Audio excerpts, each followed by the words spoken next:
name is John Almaguer. I'm a glass artist, working glass for over a decade now. Where are you? Here in Asheville, North Carolina.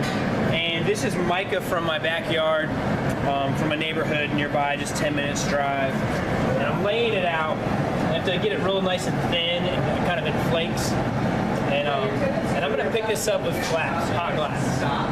So the hot glass is going to adhere to it. And once it adheres, this stuff that looks kind of clear and transparent will become metallic. It'll metallicize and turn into almost looks like silver leaf in just a moment.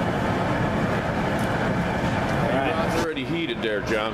Yeah, preheated this rod so that way when I place it in there, it won't repel the glass. If it's not hot, it'll push away the glass. But since it's already hot, it'll capture and stick to the glass quite nicely. Now, was that a bead of glass on the end of that to help with the adherence, make it more cohesive to the hot glass? The hot glass that's on here will end up rolling right into adhering to that mica. So you can see how it's already turning metallic.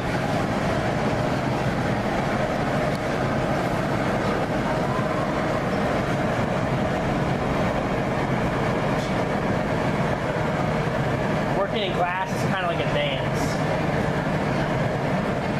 You got to be fluid. You got to be able to adjust and adapt.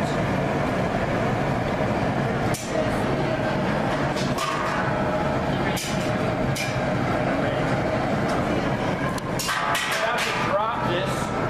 Drop some glass on top of here.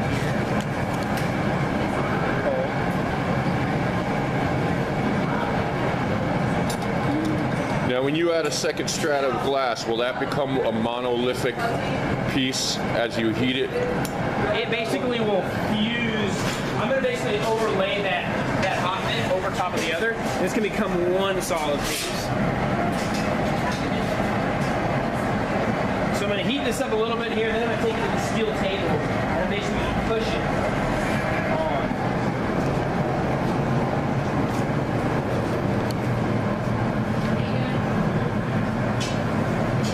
So now it's kind of overlaid piece. So I can begin to sculpt it, shape it, heat it. This one's going to become more of an icicle form, a solid icicle form with the metallic, reflective properties of the mica inside of it. It's a great holiday item, or even something to hang in a kitchen window all year round.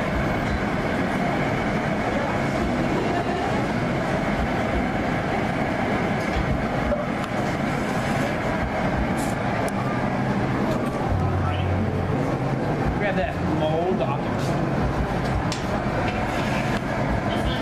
Yeah.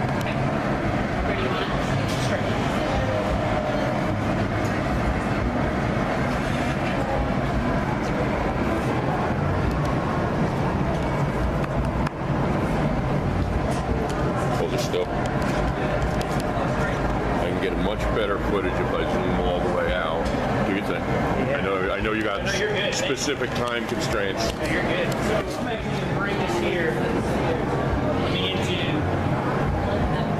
It's a lot of fun. It's actually making.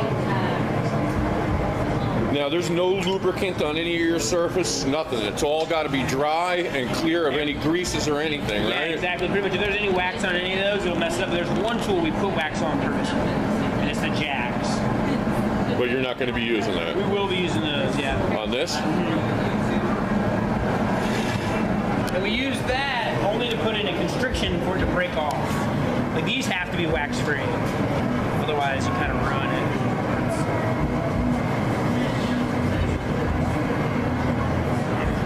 How much time do you have before that's no longer plastic and you can work with it? Or is that dependent on how much glass you have heated up? Big rock, small rock? It kind of, yeah, it depends on how much glass you have for sure. It definitely depends on that. So here I'm putting in that constriction. It's kind of like a Hershey's chocolate bar break line. It is the point where we want it to break off. Now, that's wax, that tool you just used? It has wax on the blades, yeah, and we've got right here a little teeny bit of it. And if we don't have wax on it, then sometimes it can leave tool marks, or it can be real squeaky like a train track. So I'm just gonna soften that sharp edge. It's right there. I think we're about ready, Emily. Yeah. And we're going over to the cut. Yeah, we're gonna bring it over to the break off. So I'm gonna just increase just a little bit of that tension that we had.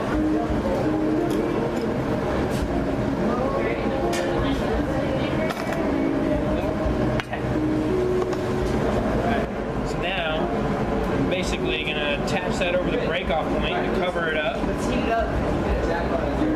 And then pull this nice and thin for a nice hook.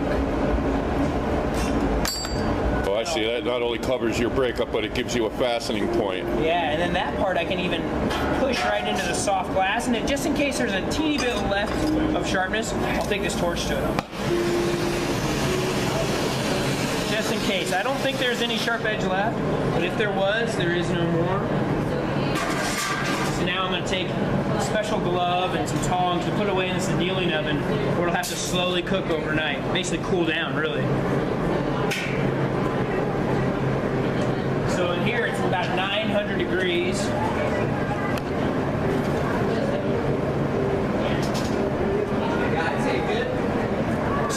Close it up. Yeah. Thank you guys for joining me here at the glass studio.